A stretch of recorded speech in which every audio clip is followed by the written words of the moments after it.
Hey, everybody. Welcome back to the SCB Steelers Podcast presented by Deck Roofing Incorporated of South Florida. And we are very pleased to be part of the Variety Sports Network. And, of course, the show originates from the Bradshaw Bourbon Studio. And a couple of quick announcements here. First of all, thank you to Aaron so much for the brand new intro there. The music's the same, but he has been messing around with some video clip stuff and it came out awesome. So thank you, Aaron, for doing that. It is really, really cool. I hate to change the music. I mean, it's been with us for so long now. But you never know. Maybe we'll play around with it. I also want to take just a minute. Today is June 6th. And it is 80 years since the D-Day invasion into France in the effort to create the Western Front and eventually end the reign of Adolf Hitler and Nazi Germany. And, as I tell my students all the time, we lose those people at just an alarming rate. They are mostly around 100 years old now. And they still to this day and always will deserve our thanks and gratitude for doing what they did on that day and every day from here on out, quite frankly. And obviously so many did not come home. But just thank you to those men and women and cheers to them. We can't do this without them doing that. So thank you very much. Well said, Mark. Thank you. Thank you. Went over there and saved Europe. Yeah, they saved, and by saved extension, maybe they fast. saved the world. I mean, well, the Nazis were working on the nuclear bomb, and the Americans just happened to finish it first. Yeah, it's something I'm obviously. I mean, it's what I do. It's what I teach, and I'm fascinated by the what if scenarios, and of course, that's always one. What happens if that day 80 years ago doesn't go as well as it did, and Jesus, I don't even want to think about it. You'll notice Mr. Scarpino is not with us. We were really, really hoping that we were going to get Atlanta Scarps tonight. And if you're new to the show, and welcome in everybody, Atlanta Scarps is the Scarpino that appeared on the show live from Atlanta. And correct me if I'm wrong, guys, he was running across from a what the hell was the convenience store? Circle K. Circle K, yeah. Yeah, getting his White Claws in order to do the show from his hotel room. I believe he is. He was already drunk, and he was. He was already in the bag. He runs to the store in dress shoes to get some White Claw Surge, which I think that stuff's like 8%. I think so. As not a connoisseur of that beverage, I don't know, but it sounds right. I just okay, dude. You were already there, Maybe get a couple of those little airplane bottles from the hotel, and he's somewhere on business, and he did not believe he could join us tonight. So I guess he in DC or something. DC, something like that. I mean, of all places to suddenly, get himself right. I mean, my God, he should be on this show and already blitzed out of his mind, quite frankly. But in any case, welcome everybody. We'll do some Steelers talk tonight. As always, it's the off season, and you'd think there isn't much to talk about, but there is. I've got a one or two secret questions here for the guys tonight that I didn't kind of mention, but didn't, so we'll see where that goes. But I want to start with the twin Cams. And first, let's talk a little Cam Sutton, first of all, because we kind of had an idea last week that there was a decent chance he was going to be brought back to Pittsburgh, and it was made official this week. And let's not talk about off-field stuff yet. We will, because it is important to this conversation. But first of all, Ben, why bring him back? What is the motivation to bring him back beyond they just need bodies? Well, they need body. They need a competent nickel corner. Yeah. And he's not the classic Steelers downhill physical nickel corner that they like to have, the good tackler who maintains his base and makes guys go around him, preferably back to the inside. Mm-hmm. That's the guy they like. They want a guy who can tackle, but if he misses, they want him to shove him back toward the pursuit on the inside. And Sutton's not that guy, but he is a pretty good nickel cover corner. And they need one badly. We were offline on Slack, and best bet they had right now was Beanie Bishop, and he's an undrafted free agent. Right. And who knows? I think he's going to get some playing time. I think the kid's going to make the team, and he may get some playing time this year. We'll see what happens. But it could be a deal where they split it like they used to do before, with Mike, and then coming in with a good cover corner on obvious passing downs. So we'll see what happens there. I don't know. They needed the guy badly, and that's part of the motivation for it. I think, and off the field, I'm going to delve into it a little bit here real quickly. Okay. Mike Tomlin has a relationship there with that guy, and met with him months ago. And there was a rumor on the Artistry, formerly known as Twitter, now called X, that Tomlin was in close contact with Sutton the entire time during the after he was cut by the Lions. I'm like, no, okay, that's bullshit. But people make things up, and then it takes a life of its own on Twitter. Yeah. But they have a relationship there, and I think from Tomlin's standpoint, there was a bit of fatherly obligation, if you will, where he felt like, okay, maybe we need to bring this guy back in. This is not the person that I knew. Maybe he's strayed a little bit. Maybe we need to bring him back and figure out what's going on. I don't know. I'm speculating here, obviously. Yeah. But there is a personal relationship there, and I think that played into this. And he's not the first guy to have that situation. I mean, we heard for years and years about Tomlin's relationship with Le'Veon Bell.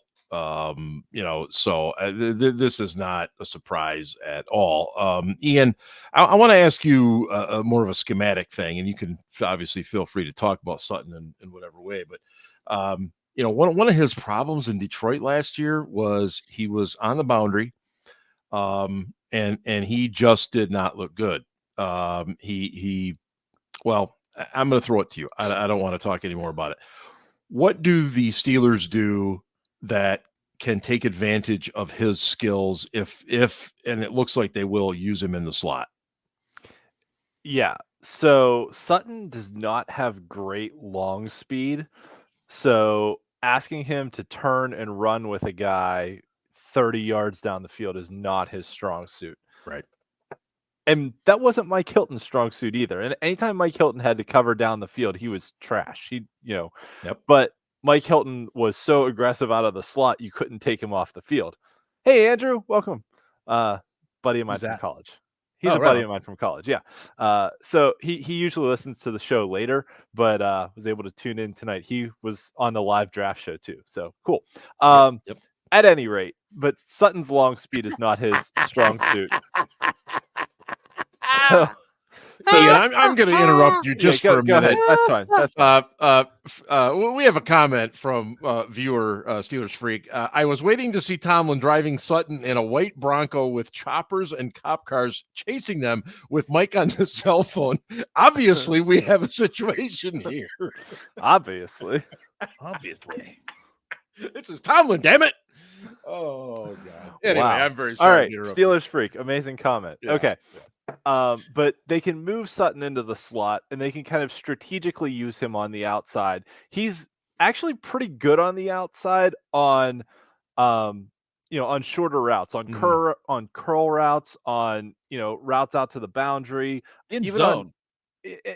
In zone when he can keep stuff in front of him and kind of break onto the ball. Yep. And there's a lot of corners around the league who are like that, and you just have to kind of play them further off the ball. They'll give up stuff underneath and attack the ball when it's in front of them. And that's his strength. He's a smart player. We've always talked about, above the shoulders. He's got it there. We've said on the show before, we think he's got a career in coaching, potentially as high as like defensive coordinator after he's done with his college or with his not college with his professional career. Right. Because all his college coaches raved about how he knew the entire defense. So yeah. I think, he's a smart player. He's a veteran player. He's been around. He's a guy that can help teach Joey Porter Jr. and some of the young guys some of the ropes. I know he traded for Dante Jackson, but still, one of the reasons they brought in Patrick Peterson last year was to kind of be that veteran mentor. And now between Jackson and Sutton, they have two guys who have been around the league a little while and can kind of help mentor some of these guys. Does hopefully. P2 come back now? What do you guys think? I was just going to ask you that, Ben.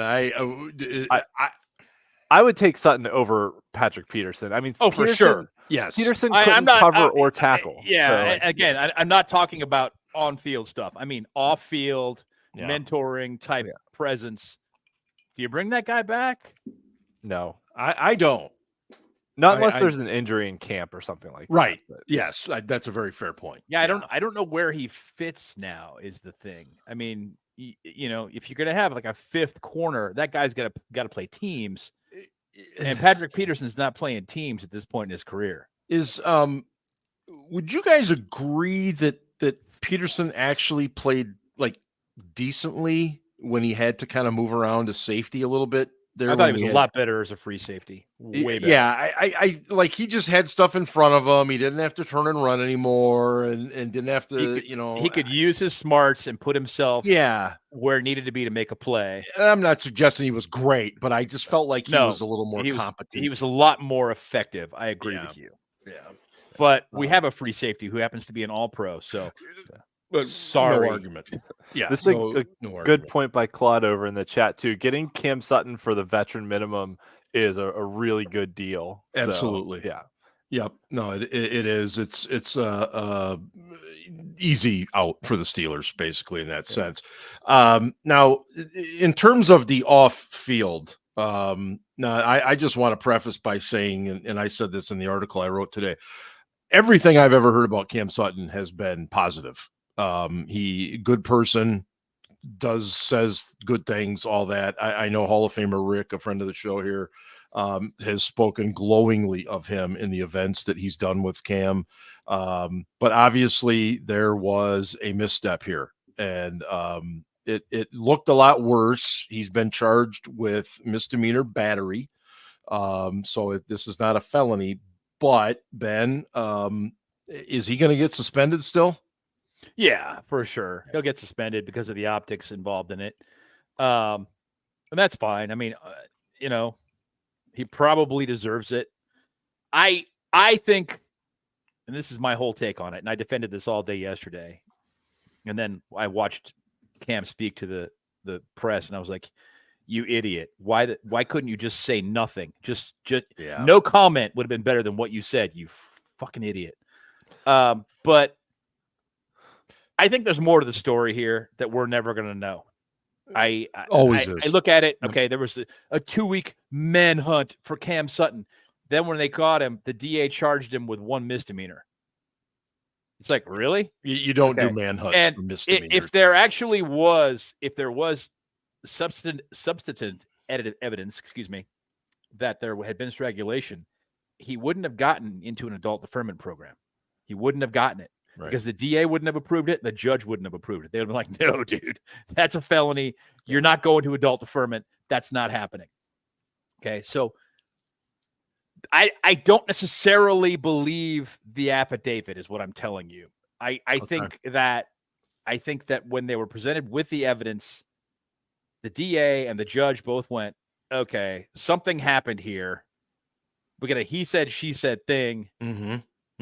What she's saying doesn't quite add up, but something definitely happened. He's definitely at fault. So we're charging him. We're going to put him in an adult deferment, which requires counseling, incidentally. Right. And if he can complete this program, and I think it's a couple of years, then they waive the charges altogether. They're gone. Yeah, he gets eliminated. But he has to do that. And I don't think that if evidence were there that he did what he was accused of doing, that he would have been eligible for this program. Wrong way of putting it. That he would have been approved for this program. I agree with you. And so, Ian, the on-field situation then becomes, I mean, if it's 1 or 2 games, okay. But if we're talking about 4, 5, 6 games, now we have to start taking into account other guys that have to fill into that spot, right?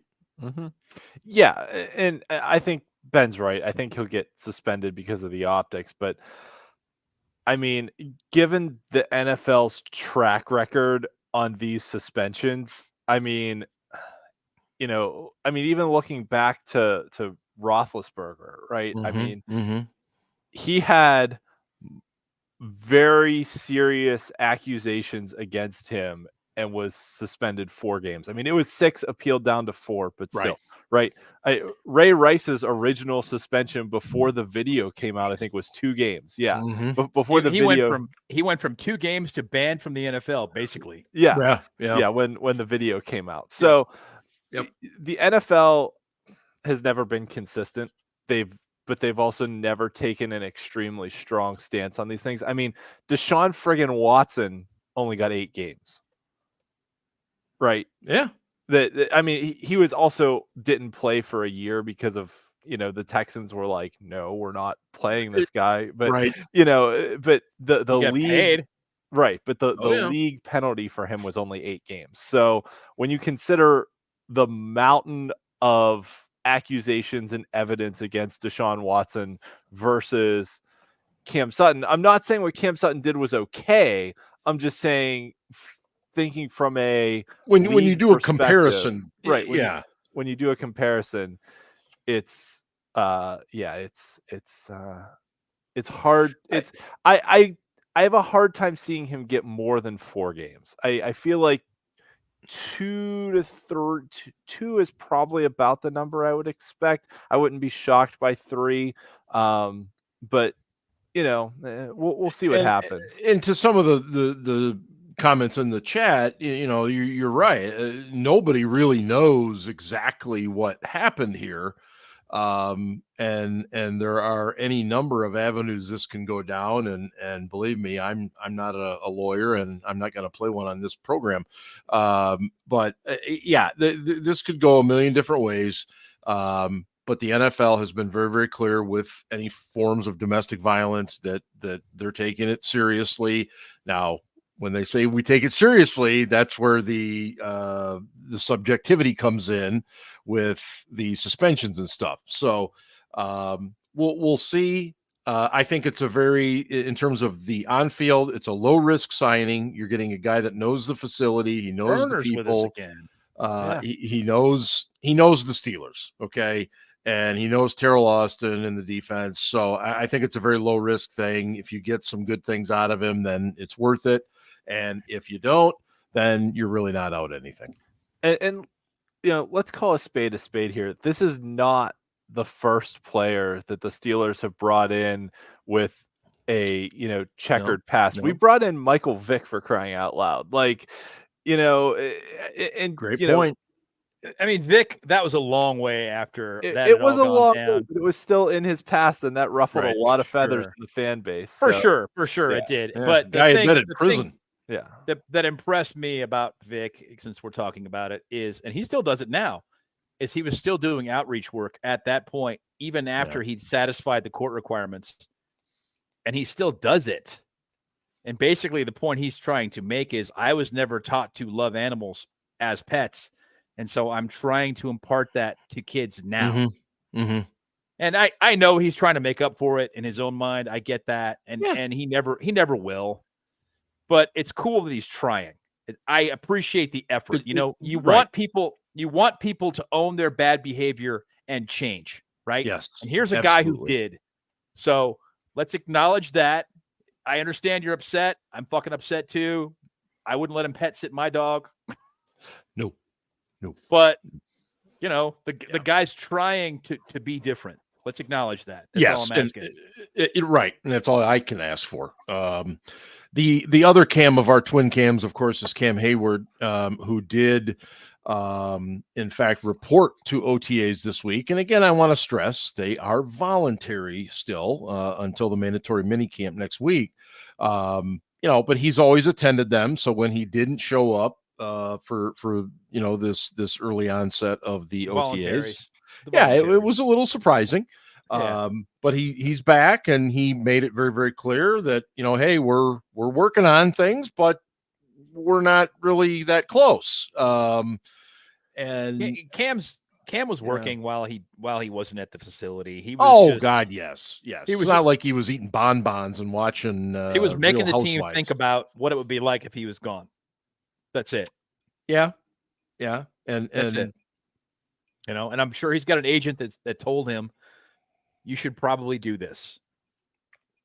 And I think you made that point earlier in our private chat.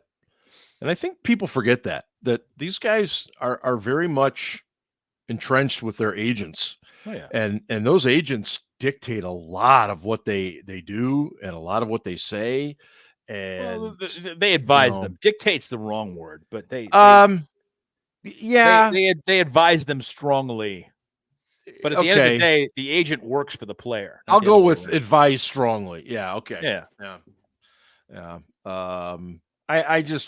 Ian, where do you think this thing ends up? Because you've got an organization that has been here before. They see a guy who's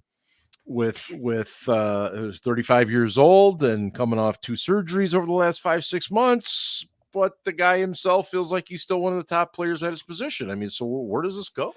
Yeah, I think both sides are going to have to meet in the middle somewhere. I think Cam, at least from what he's tweeting, which take it with a grain of salt, but even some of the statements he's making kind of still thinks he's one of the top players at the position, and and it's very well possible that he bounces back and has a great year, but having 3 more great years, him saying he wants to play 3 more years, like he could have a fantastic year this year, he could be pretty good next year, but having 3 more years, given his injury history and age, like Father Time is undefeated. It catches up with everyone. Yep. I have a hard time seeing him play 3 more years at that level of play. So maybe you get 1 or 2 more years out of him, but and really what it comes down to is guaranteed money. Like it's all about guaranteed money. It is structure. What these negotiations always come down to. You can structure anything into a contract. They could give him $100 million in year 3, but if they cut him after year 2, he never sees any of that money, so it doesn't matter. So like Tyree was $45 million salary in his last year of his contract. Yeah. Although it seems like Dallas is just going to pay Dak Prescott, which is kind of hilarious. But they don't really have a choice. They don't really. Given what they're going to have to pay him this year, they don't really have an option. Yeah. So where I was going with that was that either Cam's going to have to acknowledge, hey, maybe I don't have 3 years left in my body, or the Steelers are going to have to pony up a little more money up front. And it'll probably be a mixture of the two, where the Steelers give him a little more than the $16 million, base salary he has this year in guaranteed money. He gets a 3-year deal, but essentially it becomes a 1-year deal with 2 team options that, there's no guaranteed money after year 1. So the Steelers can fairly easily cut him, or there's like roster bonuses or something that if he's on the roster a certain day, that way, they can kind of work things out where it's like, okay, or this is kind of your date to tell us if you're going to retire or not. So they could put that into. My concern with Cam is that I don't want him to be that guy that gets literally dragged off the field at the end, and maybe that's how he wants to go out. I really don't know. I would love to see him be able to just go out on his own terms, on the team's terms at the same time, which is very, very hard. I know that rarely happens. But I just, the idea of him trying to play 3 more years is just not realistic in my opinion. And I mean, he's not going to be anything other than a shell of himself by that 3rd year. Just based on what I've seen. So I mean, I love the guy. I mean, he's been a great Steeler. It was mentioned, I think it might've been Vinny in the chat that said something about, what does it take to get him to the Hall of Fame? And, the likelihood of him getting a ring, stranger things have happened, but I don't see it. But there have been other great defensive players that never even got to the Super Bowl that are in the Hall of Fame. So Cortez Kennedy got in from this, although he was a monster. I mean, that dude was but he deserves to be in the Hall of Fame. But but that's my concern. I just don't want to see that happen to Cam. But I think the hard thing for Cam's Hall of Fame candidacy, kind of like with Hines Ward, is that in his era, he was never the best at his position. Maybe second, but I mean, you've got Aaron Donald and Chris Jones, along with a handful of other guys who were pretty darn good in any given year. That at best in his era, you're talking the 3rd or 4th best player at his position, and maybe that's enough to get him in eventually. But Aaron Donald's got a ring. Chris Jones has a couple rings. So great question by Claude here in the chat. Does Tomlin get an extension? I think yes, he does, but I 100%. Don't think it's longer than 2 years. I think it's 2-year extension and kind of just, keep things relatively short term because, Tomlin's got a couple kids now that are, graduating college and going to be going off on their own in life. And, when I don't know, but I've heard that when you become a grandparent, you're all of a sudden like, oh, I want to spend some time with my grandkids now. And, that changes things eventually. So, maybe his kids get married and have, he has some grandkids and like Bill Cowher always talked about, like, I love it. I can, be on TV and just spend time with my grandkids and it's great. So, I think the ship has sailed with Tomlin. I think if he was going to leave and do something similar to Cowher, I think he would have done that by now. I think the guy Belichick got a TV deal and he's like 68 years old. Well, that's true. I can't argue that, Ian. I can't. I just feel like if that's really what Tomlin wanted, he's a coach. He loves the grind. He loves the process. I think he'd be great on TV though. I mean, he'd be fantastic. Football would be amazing. I think he'd be fantastic. I just think he absolutely loves everything that goes into being a head football coach, and that I can't blame him. More power to the guy, No, I think it'll be when Tomlin decides to walk away. It'll be his decision. It won't be the team forcing him out. Yeah, totally agree. Earlier this week, Patrick Queen, real quick. Go ahead. A couple of points on this Cam situation. Cam thinks he's the 5th. He's top 5 player at his position, and he's currently at the $16 million and change he's going to be paid this year. Believe it or not, the 20th highest paid defensive tackle, interior defensive lineman in the league. So going to top 5, we're talking $24 million a year. Top 10, you're at $22 million a year. Yeah. I don't see it. Now, structure is the most important thing. I talk about this all the time. Mm-hmm. It's guaranteed money. Yep. Whatever the first year, if all the guaranteed money's paid out and the second and third year, you can make the second and third year salaries $100 million. It doesn't matter because the team can cut him. It makes no difference.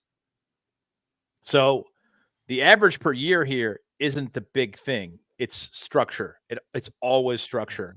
But that said, the dude is 35. Father Time is undefeated. And I just don't see it. It sucks. And Cam wants to make the case that he's like a power lifter and that his game is based upon power and technique and not speed. And I'm like, that's great, dude. You're 35 and they've been down this road before. And I know you think that if this is your last year in Pittsburgh, you're going to play for another couple of years someplace else. It ain't going to be pretty. So I would not do it, is what I'm saying. Yeah. But we'll see what they do. I know they want him to retire as a Steeler, but absolutely. I think we all do. It's a tricky negotiation is all I'm saying here. That's the bottom line. It is very tricky. And it always is when you're dealing with fan favorites, all-time greats, things like that. So we'll see. I wanted to. And you're right, Mark, with the the all-time guys, it's tough because the guys don't want to hang it up, right? Like Troy's last year was rough. It was Heinz's last year was rough. And both of those guys didn't want to go. And they were kind of just like, okay, yeah, I guess it's time. I think the last guy to kind of just like play out his contract and be done, I think was Heath Miller, right? Like Heath just kind of played out the last year, and then was like, this like it kind of surprised us all. We were like, oh yeah, they'll re-sign Heath, he'll come back, and he's like, no, I'm gonna be done. Yeah, I'm done. I've done it. Yeah. Now he's a head football coach at a high school in Virginia, I think. Yeah, I guess Marquise Pouncey did too, right? Because there wasn't he played out the last year of his deal and was like, that's it, I'm done. Yeah, so I mean.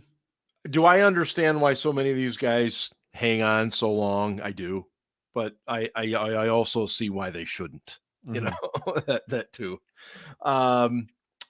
Patrick Queen, new Steeler, coming over from Baltimore. He made a comment this week, and I just started thinking.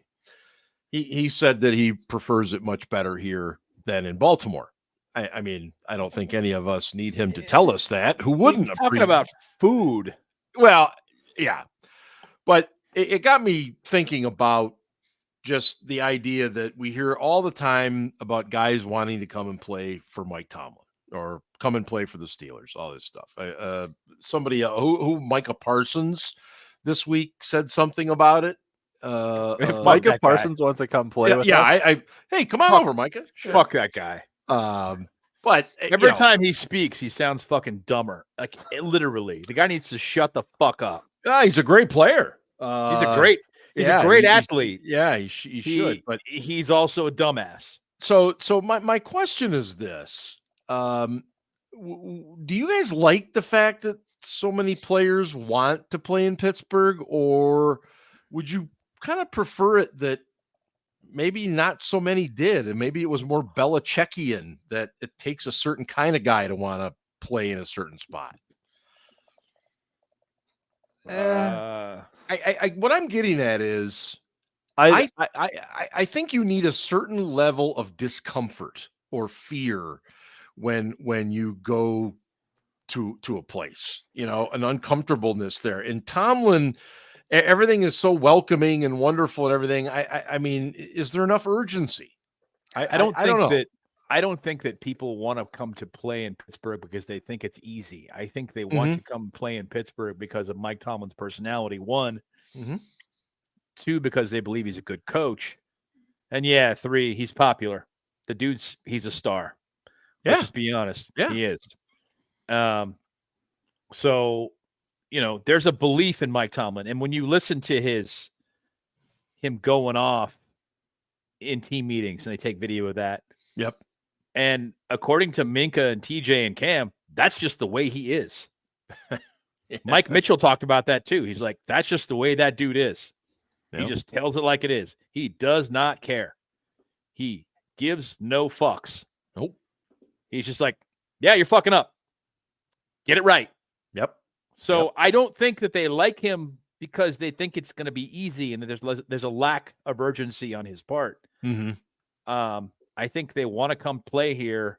There are other reasons we talked about, and things don't always work out. I think that players wanting to come play in Pittsburgh is a good thing because it makes it easier to sign the players you want. But Jeremy Chin today said that he signed a contract in Washington because he liked their defense better and the way he fit in it. Mm-hmm. And he would have fit in the one in Pittsburgh. And he said he thought that the offer in Pittsburgh was for more money. And it may have been a multi-year deal. He signed a 1-year deal in Washington for $4 million. Right. And I was like, well, all right. Whatever. More power to you, man. You're a fucking loss. Yeah. Did you see Patrick Queen's retweet of that, though? That was funny. It was really funny. It was really funny. Yeah. But no, I think the other thing Patrick Queen did say, too, was that he really digs kind of the locker room vibe with like the guys around him, too, in Pittsburgh, that he just likes the dudes in the locker room better. Yeah. And that's good. Yeah, that is good. I think one other thing, though, I think, Belichick's hard ass style gets a little bit too much credit because of how fucking good Tom Brady was, as much as I hate to admit it. Yeah. I agree. That team won because of Tom Brady. Like, that team did not win because of Belichick's style. Time out. They won because of both of them. Okay, yes. All right. And also because of cheating. But he's a jackass, but he's a defensive genius. Yes. Yeah. And they had that guy who had like the photographic memory who would like, watch a team's tape and be like, when they're in this formation, they do this, and this. I don't remember his name. There was an article about him. Yeah. Or Ernie something? Yeah, Ernie something. Yeah. He was on their staff for a while. But, that's basically the only title he had was film watcher guy. Yeah, he was like executive assistant or something like that. Yeah. Right. But at any rate, like look at Tom Coughlin, right? He had the same kind of hard ass style. Yeah. He won 2 Super Bowls in New York, but he was boom or bust, right? It was either like Super Bowl or, you're going 4-12. And then he went to Jacksonville and everybody hated him there. Yep. And we're like, this sucks. We don't want to play for this guy. And nobody wanted to go play there. So basically Jacksonville had to pay the asshole tax of like paying guys a shit ton extra money to come play there because nobody wanted to play for their coach. Just like Cleveland. It's the same fucking thing. Nobody wants to go play in Cleveland either. So they got to pay a tax. And guys are like, oh, well, I mean, shit. No, he's willing to pay it. If he's willing to pay it, I'll take his fucking money. Thank you. Yeah. Thank you, Mr. Haslam. Appreciate that. So long story short, I agree with Ben. I think it's a good thing that players want to come play here and that Tomlin's respected. And I think also one of the reasons Tomlin's respected, he gets called a player's coach, but I think more so it's that he treats his players like adults and like professionals and doesn't treat them like children. And the players that are mature enough to recognize that are like, oh, he's going to treat me like an adult. He's going to give me freedom to do what I want to do as long as I get my shit done that I need to get done. And, the guys that are immature are like, I can do whatever the fuck I want and not do the stuff I'm supposed to do. Right. But the guys who are mature enough to recognize it, appreciate that, that there's that he gives them the ability to kind of be themselves too. Yeah, I agree with it. And that's kind of what, the Godfather made kind of help me make my point there a little bit is that I've always thought that situations that are too comfortable can sometimes put people at too much ease. And football is not a game where you want to be at ease too much. Can we just get down to brass tacks and talk about what we're talking about? The offensive staff last year was too easy. They were too lax on the players. Okay. Absolutely. The offensive players to a man this year have talked about how much more involved Arthur Smith is in everything, in every meeting, in every team drill, in every scrimmage, in everything. He's like, no, you were supposed to be doing this. I need you to do this. And it's constant. And he's very, very much involved, holding people accountable. And there was less of that last year on the offensive side of the ball. On top of that, you had poor leaders at quarterback. Yeah. I won't belabor the point. No, it's very accurate. When your best leader is your third team quarterback, that's a problem. It's not a good room. No. All right, I'm going to give you a scenario here. The Steelers have a Week 9 bye coming up in 2024. If they're 4-4 at the bye, do you go to Justin Fields? I mean, assuming that Wilson has been just okay. That's a good question. That's a very good question. Hey, Hall of Famer Rick is in. What's up, man? Rick? The whole crew is here tonight. This is amazing. Except for Scarps, fucker. It depends on what you see in practice. I mean, they're enamored with his physical ability, and I think that's great. But again, we've always known the physical ability was there. Yeah, no argument. So it's like if what you see in meetings and in film sessions and in scrimmages reflects that he's growing mentally, then yeah, maybe you do. Otherwise, no.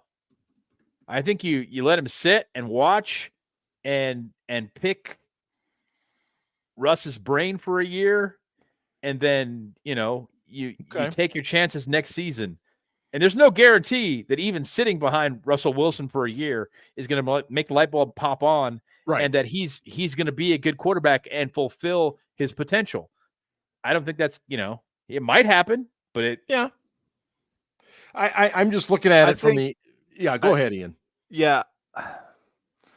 I mean, we talked, go back a few shows to when the schedule came out, and we said they basically have to go like 6-2 into the bye to even have a chance at making the playoffs. I mean, stranger things have happened, but like 4-4 down the stretch would be an incredible finish to the season with the back end of the schedule they have. That said, if they're 4-4 going into the bye, like you asked, I think it depends on how you lost those games. Yes. If you lost those games because Wilson took a bunch of stupid sacks and threw a bunch of picks, then maybe you make the switch. If you lost those games because your defense couldn't hold a lead and keep guys out of the end zone in the fourth quarter, then maybe it's not Russell Wilson's fault. Correct. So, and really that was Denver's problem last year. Russell Wilson did not give up 70 points to Miami. Russell Wilson, that was Denver's defense. Right. So, but one of the things that Peyton blamed him for was not sustaining drives that game. I honestly, a lot of what went on last season in Denver, you could see it in the post-game interviews with Peyton in particular, was a personality conflict. You just had a personality conflict there. They just didn't mesh for whatever reason. It just didn't work. It was time to leave. It was time for all parties to separate. And they got that, and they got their divorce, and Russell Wilson's still going to get his $37 million this year, and good for him. It's been speaking of Russ, he's out there having the time of his life. Like, he is repping being a Steeler harder than like any quarterback we've had for a long time. Like, yes, our former quarterback who's now in Philadelphia, who since Scarps is not here, I don't have to name.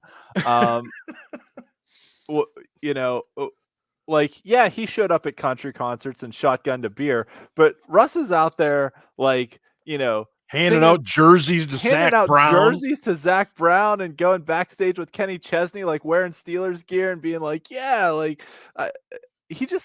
he seems like he's having the time of his life and enjoying it. And, and you've heard from the other guys too, that they've interviewed, Freiermuth and some of the other guys that are like, he's got this great attitude, but his work ethic, like really, he has that work ethic to inspire the guys to work harder and, be like, okay, here's what I want out of you on this play. And here's what I'm seeing. And here's where you are. And, just having that knowledge in the locker room. And we've talked about it on the show before. Like, his positive attitude is going to piss people off. It's going to piss me off. They're going to lose a game and he's going to be like, everything's fine. Don't worry about it. And I'm going to be fucking angry about it. I'm going to admit it right now. It's going to piss me off. But now in the offseason, when they're playing football in shorts, that doesn't matter. I'm like, this is great. This is wonderful. I agree with what Berner said a little bit earlier in the chat. He's going to have a longer leash than that. And again, as you pointed out, Ian, we don't know. I'm just throwing out a idea here, 4-4. We don't know how those games would go. He could be playing very well, but if the defense sucks, not his fault. I have found it kind of fascinating. The Denver people keep talking about him. They're bitter. It's like think about this though. They had something. but they had these really high hopes when he came in that he was going to be that guy. Yeah. And turn the franchise around. No, it just didn't work. It just didn't happen, and I think he was better last year than he was his first year there. Yeah. But still, it just didn't work. It didn't work out and didn't produce what they were hoping it was going to produce. And that being the case, they were just like, yeah, they just turned on him. I don't really understand how Denver fans think, but it is what it is. I'm not going to worry about it. No. Funny little anecdote I saw the other day. Well, fun fact. The only quarterback the Denver Broncos who have ever drafted who has won a playoff game is who? Oh, wait. Not Craig Morton. He was with Dallas. No, Jake Plummer? Oh, no, it wasn't Elway. Osweiler. Draft that way. It was Tim Tebow. Oh my God. Thanks for ruining my night, Dick. The only quarterback they've ever drafted who won a playoff game, a single playoff game. That's terrible. Tim Tebow. I mean, they had Elway his whole career, but they didn't draft him. Right. Colts. Yeah. Oh my God. Well, that's like, before Mahomes, who the last quarterback drafted by Kansas City to win a game for them was? Win a playoff game? No, a regular season game. Oh yeah, we talked about that. It was the last wasn't quarterback. Alex Smith? No. Smith was drafted by the 49ers. No. Oh, drafted right. by them. Blackledge. Todd Blackledge. Exactly. Yes. Todd Blackledge. Yes. Yeah. Really? Yes. Yeah, because you look at the guys they've had come through there second, third hand. Yeah. Because they signed Joe Montana. They signed Alex Smith. Elvis Gerbach was in there. Did the Steelers draft Steve Bono, or did they just have him later in his career? No, he was with us before he got hot in San Francisco, was he? He was with us before he got hot in KC. Okay. I don't remember. Maybe we did draft him. I don't know. Ian will get on that. Oh. You mentioned a guy I also wanted to discuss too. Pat Freiermuth is in the final year of his contract. 63 receptions in 2022. That was basically cut in half last year. But mostly because, I wouldn't say because, but he did miss 5 games. He's had 3 concussions, couple of leg injuries. Ben, what do you think? It's the concussion history that scares me, because he has concussions going back into college. That, and he's not a good inline blocker, and the tight ends figure into this offense as blockers. I think the guy who's going to have a huge year this year and turn a lot of heads and become the darling of the league is Darnell Washington. Really? I really do. I think you advocated to move him to tackle. But I don't think in this offense that's where he best fits. And that was also before we drafted Troy Fautanu. So Fautanu. That's not happening now. We have 2 bookend tackles. We have good tackles. I think that's the guy in this offense. He's going to do things, and people are going to be pleasantly surprised. So there is a concern about his knees. That was the concern coming out, and that was why he slid to the 3rd round. But still a young kid. I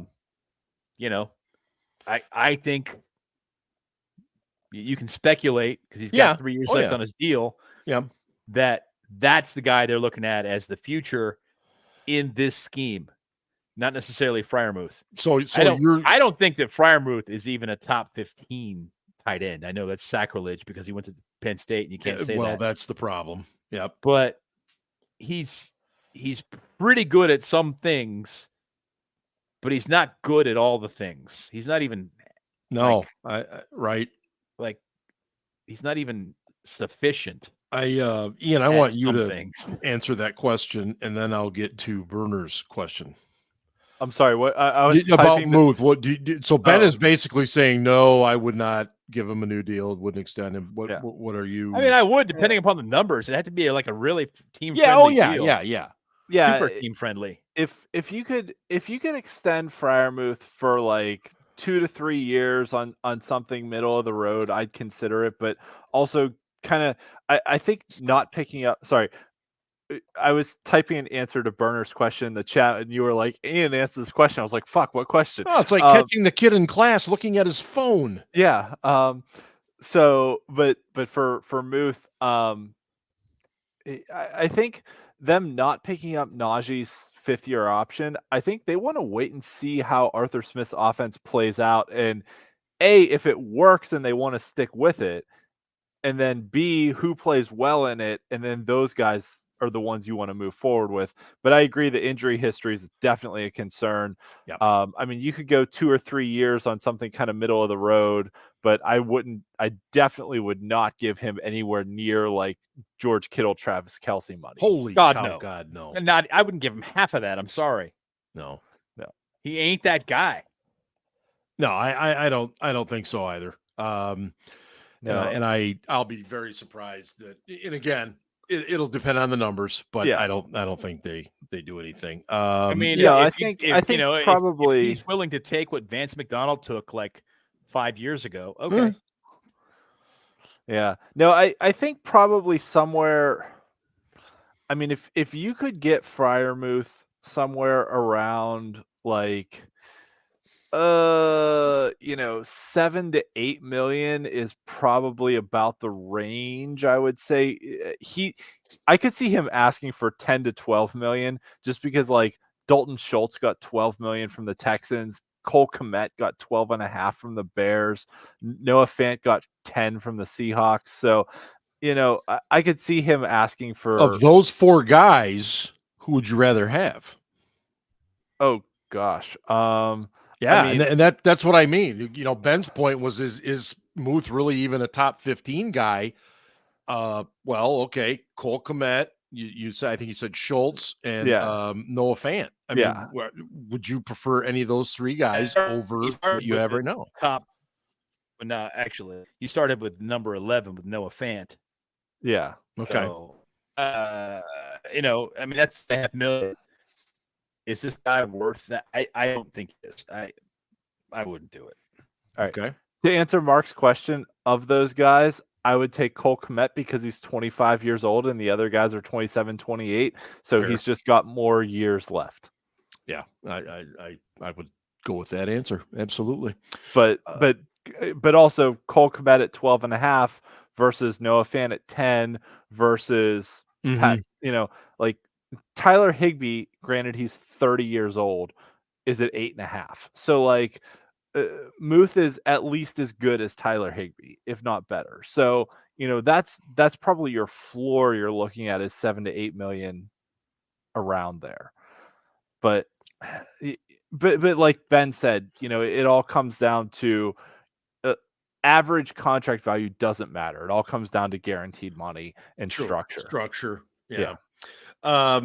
I think it was Berner that was asking about James Daniel, and if we let him walk, does guard become a top priority? To me, that all comes down to what Mason McCormick does.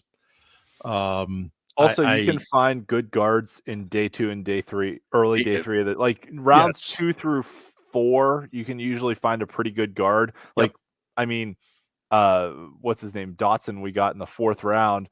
And if we had actually played him in his right position in a good scheme, then he might have actually been pretty darn good, like he was in Los Angeles. Making bank out for the Rams now. Yeah, which good for him. Absolutely good for him. But if the Steelers had moved him back to right guard and let him play his natural position, he'd be making that kind of money in Pittsburgh instead. Mm-hmm. That was. Moving him to left guard was a huge fucking mistake. Yeah, well, I mean, that was indicative of the problems we were having on the offensive line. They really fucked. That was part of it. Yep. Being very honest with you, though, he's not a guy who would fit in the blocking scheme that they have now in this offense. Right. Dotson is a more of a gap blocker. He can block on the move, but he's not really a zone guy. Is that why Daniels has suddenly become kind of? Nah, it's just the price of guards is fucking obscene. Yeah. And they've got 2 tackles they're going to have to pay now. Mm-hmm. So it's like, okay, we got these 2 tackles we're going to have to pay. You know, we got 4 years left with one. We got 5 years with the other one. We got to pay them. You could pay Daniels on a short-term deal. And they could, at the end of the season, go to James Daniel and still say, hey, man, we want you to come back. Yeah. Here's what we're thinking we want to pay you.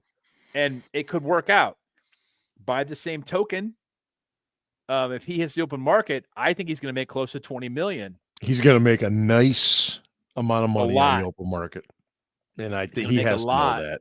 Yeah. And, you know, that being the case, he's going to be like, yeah, well, I would have taken less last year, but this year, I'm not so sure I want to do that.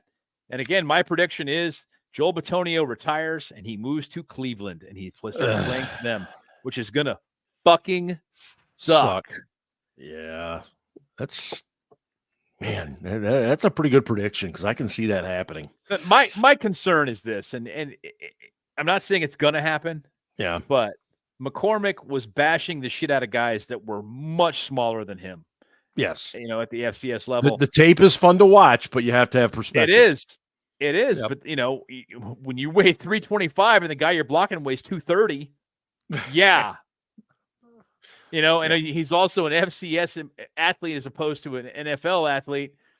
It's a long distance between those two things. Mm-hmm. Mm-hmm. And I don't know, man. I'm concerned about that. Like letting James Daniel leave, just Daniel's just walking out because the dude is 25, 26 and playing well. Mm-hmm. You don't do that. It doesn't make any sense. You know, Sayamalo is 31. That's the guy that you start planning for. Yeah, like Freak said, I thought he'd be the one that they'd be working on something like this for. Yeah. I mean, if you're just going to let him walk, why not try to move him? Yeah, I don't think you have anyone good enough behind him. And the other thing, too, is I think given that they were able to get Russell Wilson, I think they believe they have a shot to make a run this year. And they want to try, I wouldn't trade away anyone this year to get assets for later to weaken your team this year, because with Wilson on a 1-year deal, I think whether or not we as fans or we as, you know, people who analyze what they're doing believe they're capable of making a run, I think they believe they can make a run this year. I think that if they can get in, they can win a playoff game. Mm-hmm. They have a brutal fucking schedule. Yeah. But again, last year they won 10 games while averaging 17.9 points per game. Yep. And won 2 huge road games at the end. The 28th ranked team in scoring. And they wouldn't have been that high if they hadn't gotten some defensive scores. All right. Yeah, that's true too. They were not good. Right. And they're thinking, well, shit. If we can win 10 games with this shitty offense, maybe if our offense is just average, we can win a lot of games. I don't agree.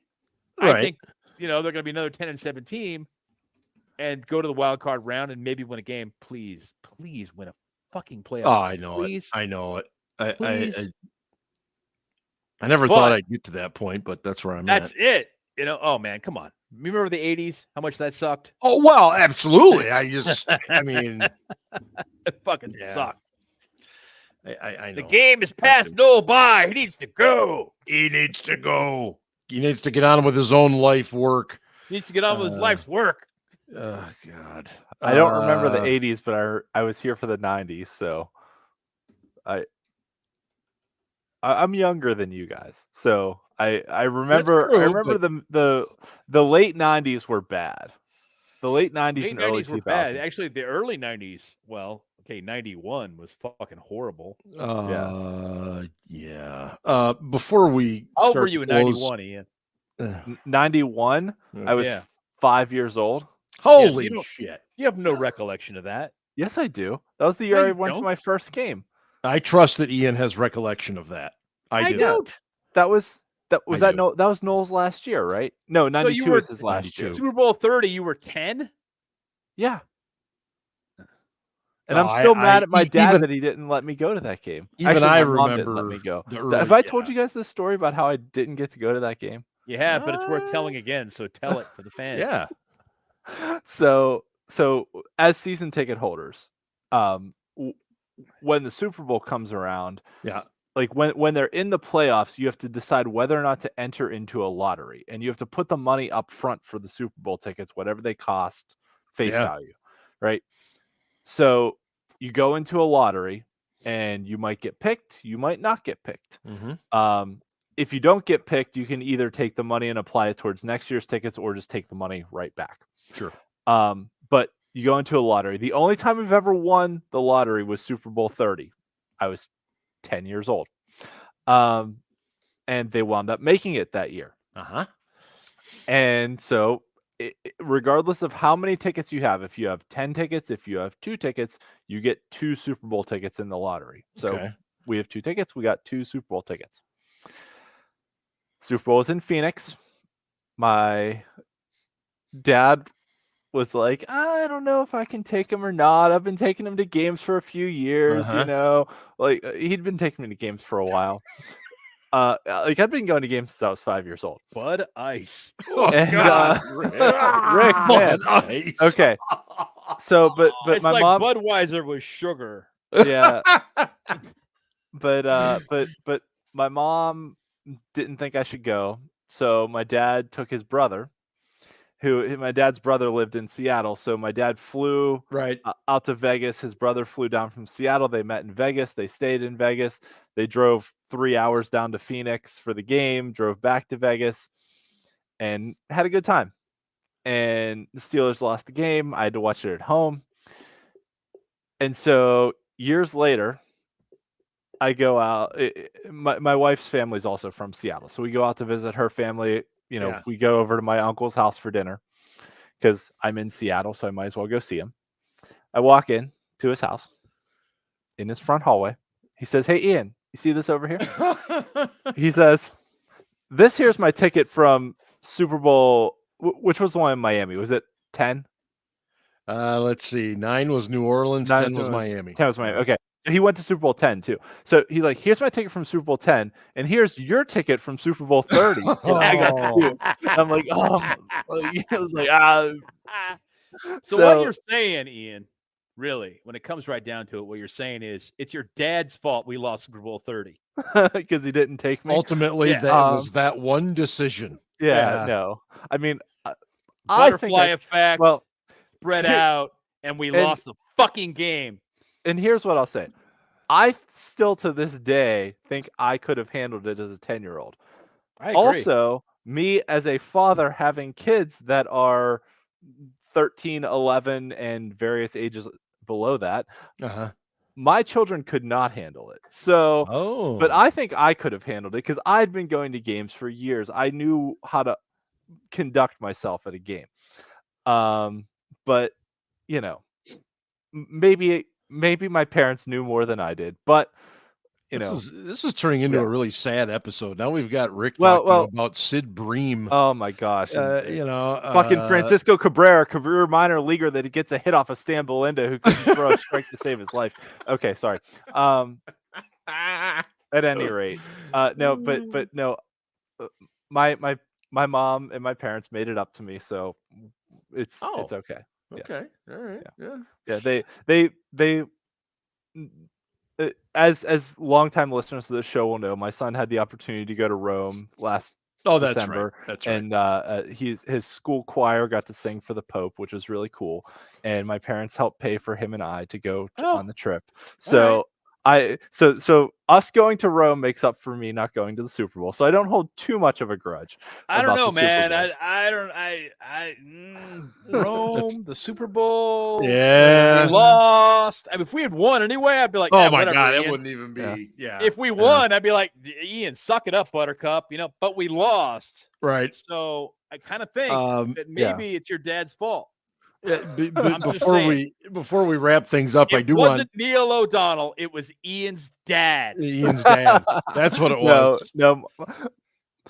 Later, my dad has told me, he's like, I probably could have taken you to that game, and I was like, but well, your mom didn't want you to go for whatever reason. So yeah, she didn't think I could have handled it, but I do want to address the wide receiver issue real quick before we wrap things up. Some guys have mentioned that in the chat there. I get the feeling they're not in a rush. I think they're just going to keep cruising along. Ben and I were talking before the show started. Brandon Ayuk has pretty much stated that he wants $30 million a year. He's not going to get that from the Steelers. It's just not going to happen. He's not getting it from the 49ers. No. So I think they will just remain patient. Does that dude hold out, or does he play this year on the tag? I mean, the tag's a lot of money. That's hard money to pass up. It is. $20 million. That would be hard for me to pass up. I don't know about you. Yeah. Aaron, if Michael Thomas could stay healthy, it wouldn't even be a question. Exactly. Yeah. I mean, man alive. When's the last time the guy played serious minutes? It's been 4 years now. Yeah. Something like that. Yeah. God, I feel terrible for him. But I think they are going to remain patient here. They'll bide their time. They'll see what happens in camp. Go from there. I mean, I don't get overly caught up with what I hear coming out of OTAs because, again, it's football in pajamas. So it's great that Roman Wilson is putting people in the spin cycle and all this other stuff. But, look, it's football in pajamas. Dree Archer was the camp darling, and he was really good in the preseason too. We've seen this movie a bunch of times. Yes, we have. Who was the kid for Rainey? Yeah, he's another one. Chris Rainey, Dree Archer, Justin Brown. I really, really, really, really hope it won't happen. I don't know why I'm hoping for this. That Steelers fans learned their lesson about believing in what they see in the preseason last year. Yeah, that's a great point. Because last year in the preseason, we were going to win it all, man. We're going to the Super Bowl. It's a fucking preseason. And that should have been a reminder to you that the preseason doesn't mean anything. It means nothing. It's a glorified scrimmage. Don't buy into it. Nope. I mean, we knew how awful we were thinking within about the first quarter and a half of week one against San Francisco. Yeah, I mean, we pretty much knew the difference was stark. Yeah, watching their offense versus watching our offense trying to operate, it was stark. It was like, oh my God. Yeah, and the people that were still defending Canada after that game, I was like, what the fuck is wrong with you? Are you shitting me? You watched that? Yeah, it was bad. It was incredibly obvious how much different the schemes were, how much better theirs was than ours. Oh my God! Still defending this garbage?